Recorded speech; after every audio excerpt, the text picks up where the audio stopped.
നാരായണീയമൃതം ദശകം 4 அஷ்டாங்க யோகம்.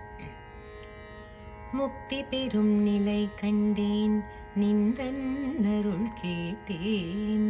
சக்தி பெரும் வரம் தருவீர், நோயின் துன்பம் தீர்ப்பீர்.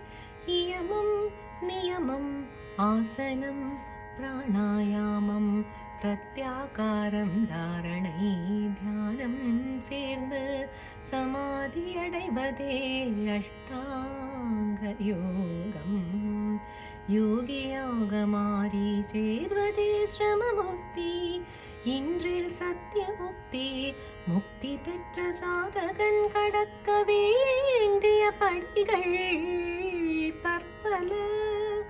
6 ஆதாரம் கடந்து அதிஷ்டான தேவதை அழைத்து வர, சூரிய மண்டலம் தொடர்ந்து துருவ மண்டலம் தாண்டி மகர பிரம்ம யோகம் கடந்து வைகுண்ட யோகம் சேர்ந்து 7 ஆவரணம் கொண்ட பிரம்மாண்டம் தலை பிளர்ந்து வீழும் அருவியென நின்னுடன் கலந்திட வேண்டும். வரம் தருவீர் குருவாயூர் தன்னிலே குடிகொண்ட மன்னனே, குருவாயூரப்பனே, குருவாயூரப்பனே, குருவாயூரப்பனே. தீராத